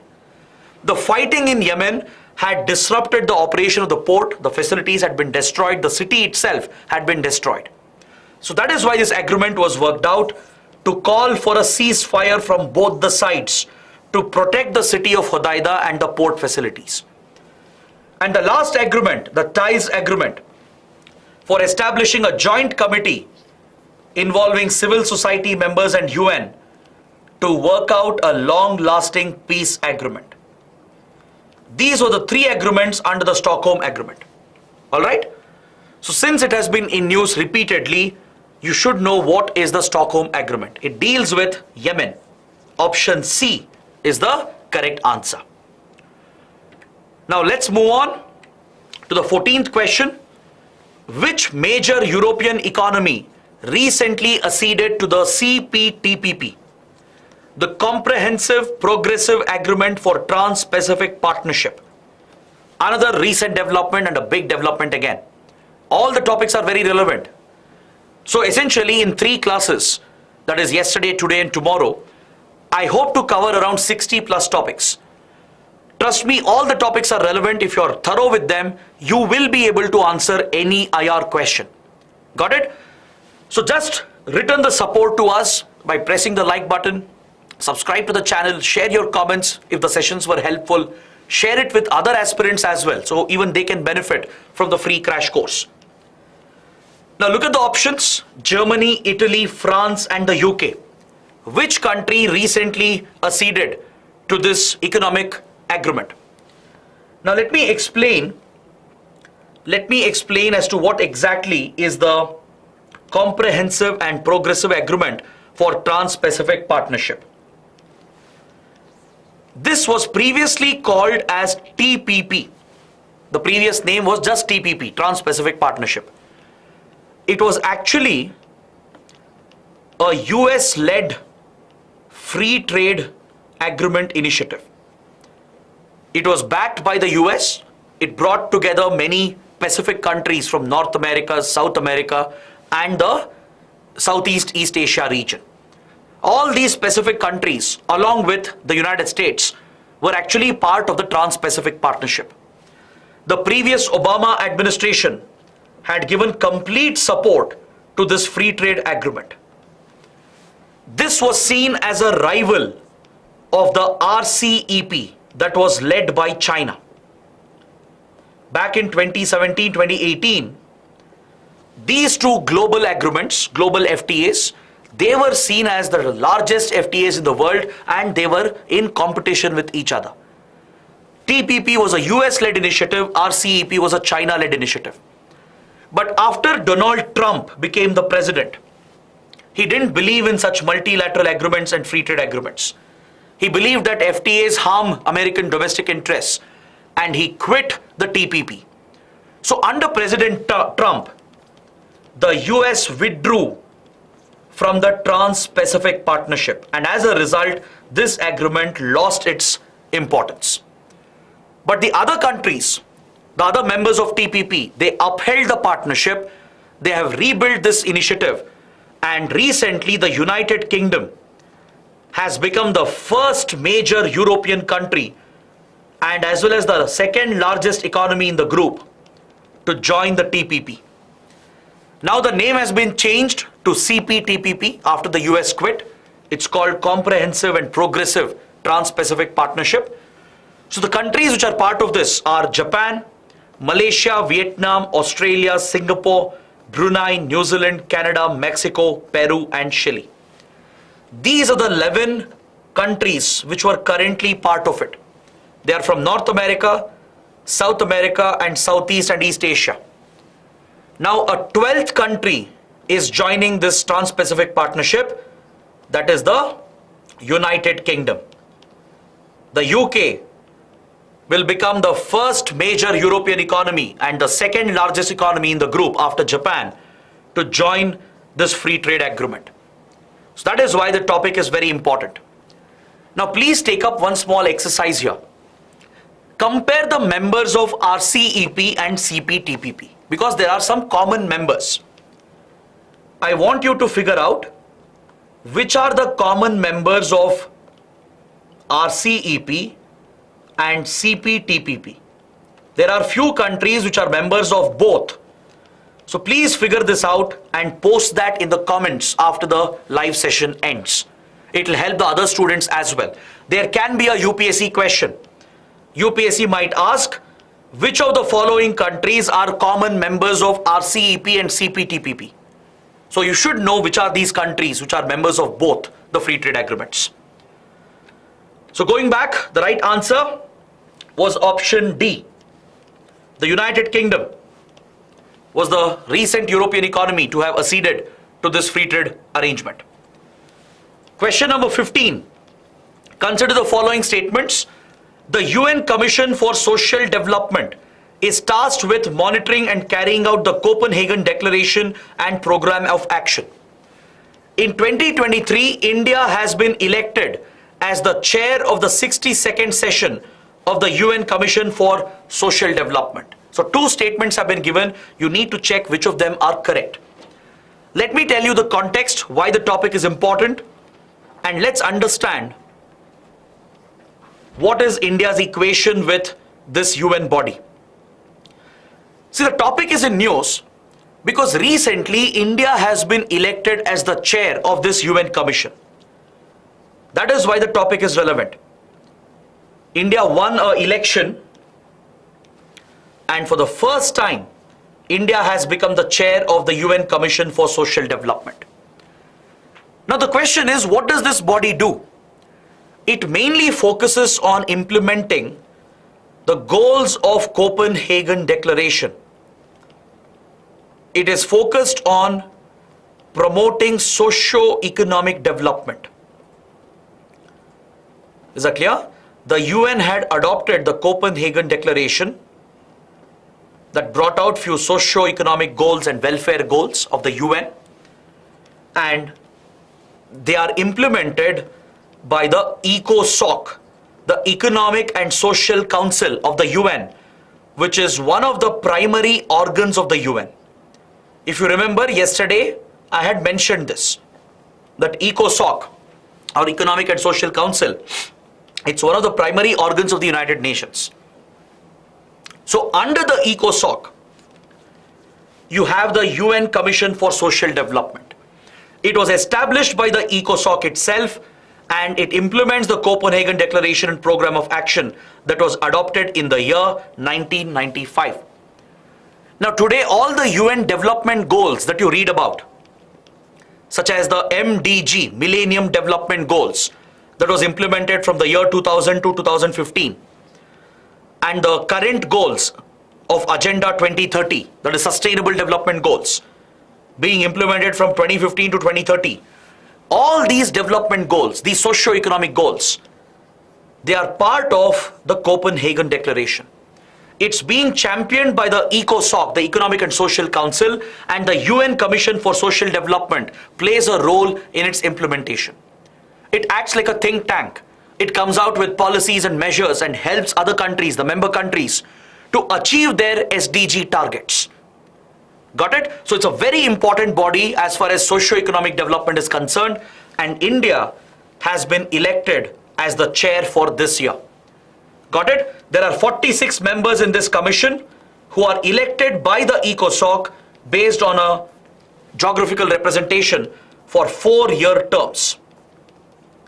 That's another important fact with regard to the UN Commission for Social Development. It advises the ECOSOC, the parent body, on framing policies and measures to achieve the SDG targets and the development goals that were laid out under the Copenhagen Declaration. So both the given statements are correct. Option C is the correct answer. Let's see how many of you got it right. Very good. I'm really impressed. 81%, majority of them have got the right answer. Moving on, the 16th question. India and Bangladesh have recently resolved a water sharing dispute over which river? Recently, Prime Minister Sheikh Hasina paid an important visit to India. A lot of important initiatives were announced, especially a lot of infrastructure projects were taken up. Many were inaugurated as well. Many road and railway projects and other connectivity projects were inaugurated. Some new projects were started. So along with that, both the countries, they signed a water sharing agreement to resolve a long-standing river sharing dispute. So this agreement deals with which river, the sharing of waters of which river? Teesta, Feni, Kushiara, Brahmaputra. So let me tell you the answer. The answer is the Kushiara river. The Kushiara water sharing agreement was signed recently between India and Bangladesh. Now you need to know everything about this dispute. You should know about the Kushiara river itself from a geography point of view. You can expect map-based questions or IR-based questions from this important topic. Now if you look at the map, you can see that this is where the Kushiara is located. It's actually in Bangladesh. But it actually flows down from the Barak river in India. I hope you know that Barak is a major river in northeast India. It flows through few states in northeast India. It has a catchment area across Manipur, Nagaland, and flows in Assam. Right? In Assam, it has a major catchment basin. And from Assam, it crosses over across the border into Bangladesh. So as the Barak river crosses into Bangladesh, right at the border, the river splits into two branches. It has two distributaries. It splits into the Surma. This branch here is the Surma. It becomes the Surma river in Bangladesh. You can see that in the other map as well. See, this is Barak here. The Barak has split at the border into two distributaries, into two branches. One is the Surma and the other is the Kushiara. Alright? So this is the flow of the river. The river, it drains through Bangladesh and eventually it merges with the Meghna, which is a mega gigantic river system in Bangladesh.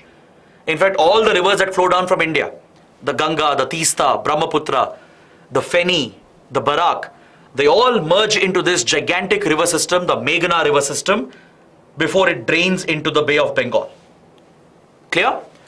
Between India and Bangladesh, we have 54 transboundary rivers.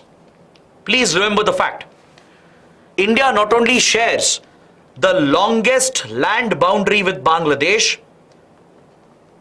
the boundary length is around 4,096 kilometers. Along with the longest land boundary, we share 54 rivers between each other. But India has the advantage in all the cases because India is the upper riparian state. We are located in the upstream of these rivers. Whereas Bangladesh is in the downstream. It's a lower riparian state. So Bangladesh is always worried and concerned about how India utilizes these waters.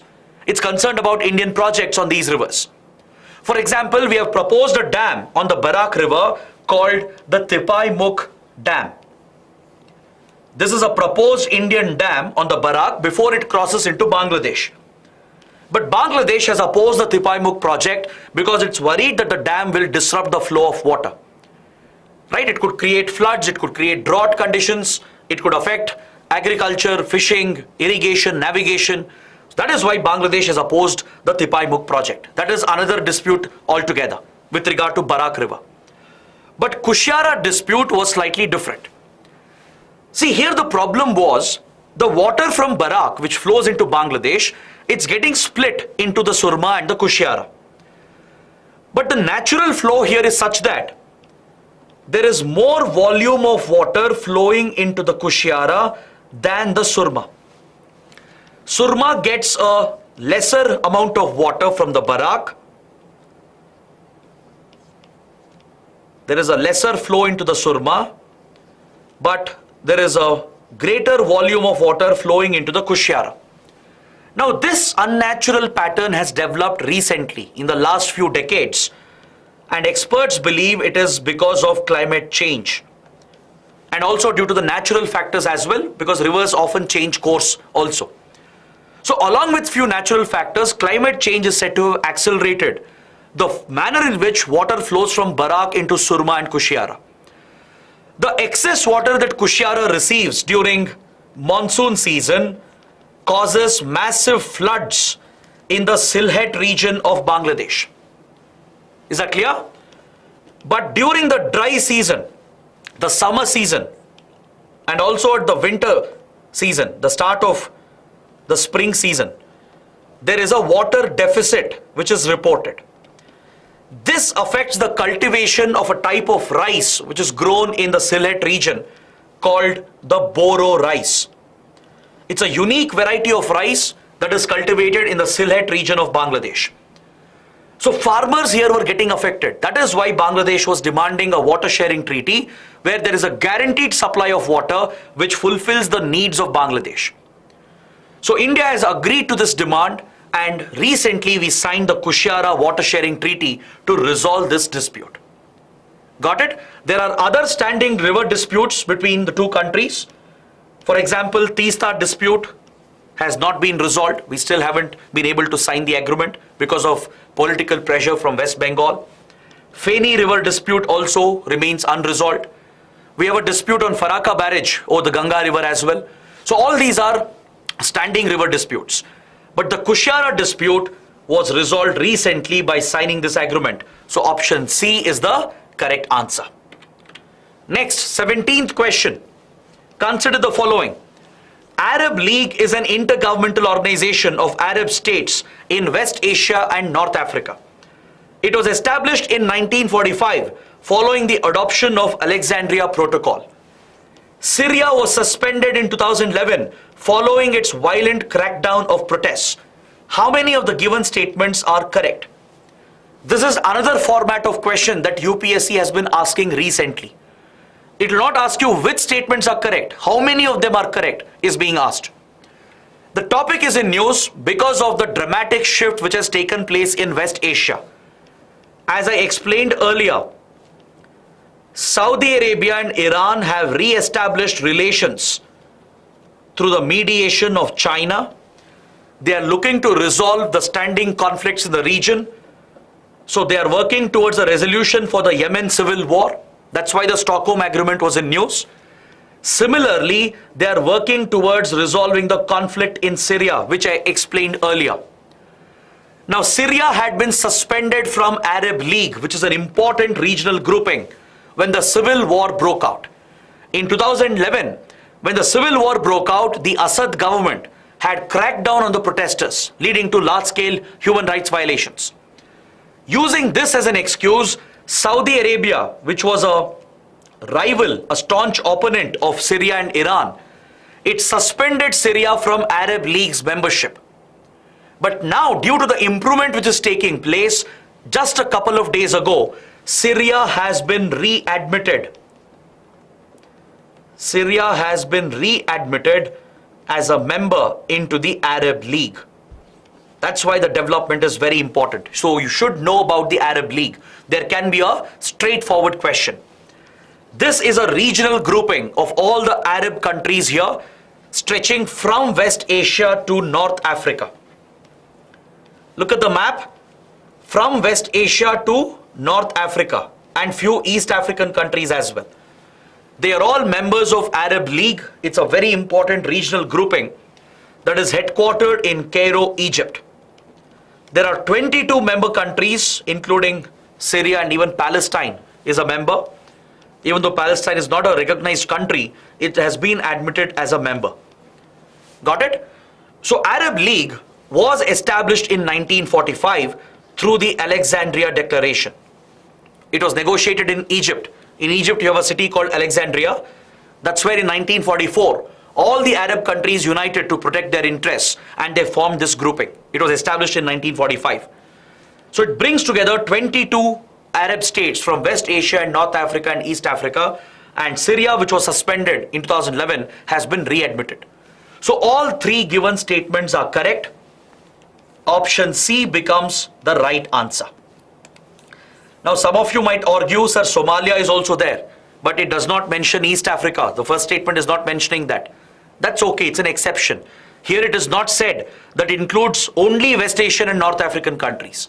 If the word only had been used, then okay, it is a rigid statement, we could have ruled it out. But it's an open-ended statement.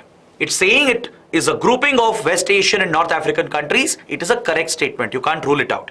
So all three are correct. So option C becomes the correct answer. Next, question number 18. The Global Shield Initiative was recently launched by which group? Was it launched by NATO, the UN and OECD, or the G7 and the V20 countries, or by the European Union? How many of you know this? How many of you can give the right answer? Take the poll as well and let me know in the comments also. The Global Shield Initiative. Couple of them have said C is the correct answer. Good. C is indeed the right answer. It's a G7 initiative along with the V20 countries. Let me explain what this is. During recent G7 summit, the G7 countries, we studied about them yesterday, the Western industrialized nations, that includes US, UK, France, Italy, Germany, Japan, right, Canada. These 7 countries, through the G7 grouping, along with the V20, the vulnerable 20, they launched this initiative during the latest climate change summit that was held at Sharm el-Sheikh in Egypt. In December 2022, Egypt hosted COP27, the 27th Conference of Parties to the Climate Change Convention at Sharm el-Sheikh. Sharm el-Sheikh is a resort city in the Red Sea. So during this climate change summit, the G7 countries supported the V20 countries and launched the Global Shield Initiative. It basically provides for special funding to the vulnerable countries, the V20 group of countries, which are the most affected by extreme weather events. As you know, climate change is driving more and more extreme weather events. Rising sea levels, changing temperature levels. It's causing more cyclones, devastating floods, forest fires, etc. So the low-lying countries of the world and the poor, underdeveloped countries of the world, they are the most affected. They are the receiving end of these climate-linked disasters. So to help and protect themselves, they formed a group called V20, Vulnerable 20. It was established in 2015. It's one of the key stakeholders at the Climate Change Convention. It brings together the most vulnerable countries in the world, such as Maldives, for example. Maldives is a very low-lying nation. It could get easily submerged by rising sea levels.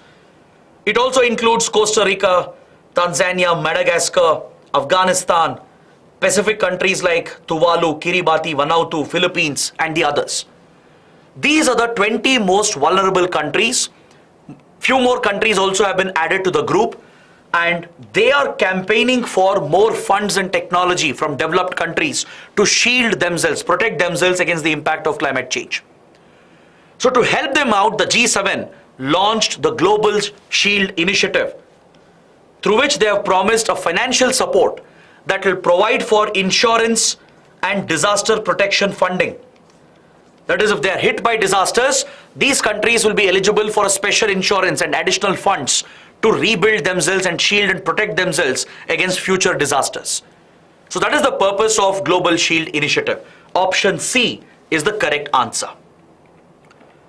Next, question number 19. The Washington Declaration, signed recently by US and South Korea, deals with what? Withdrawal of American troops from South Korea's border with North Korea, guaranteed US-backed nuclear deterrence for South Korea against North Korea's nuclear arsenal, trilateral maritime exercises involving US, Japan and South Korea to push back Chinese aggression in East China Sea, or none of the above.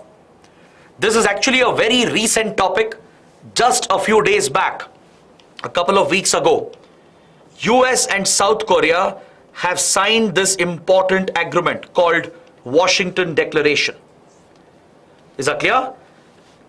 It was triggered by repeated missile tests of North Korea.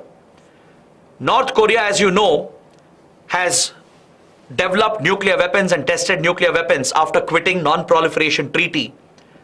And it has been conducting frequent missile tests, including intercontinental ballistic missiles, which can carry nuclear warheads.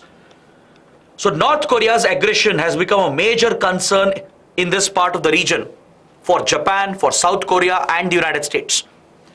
So the US has given a guarantee to South Korea through the declaration that it will build nuclear deterrence of South Korea.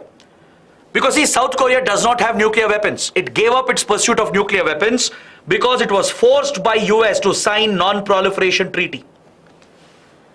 So the US has guaranteed the protection of South Korea to build its deterrence against North Korea, and according to the declaration, a US nuclear submarine, a nuclear powered submarine carrying nuclear ballistic missiles, will be deployed in the Korean Peninsula.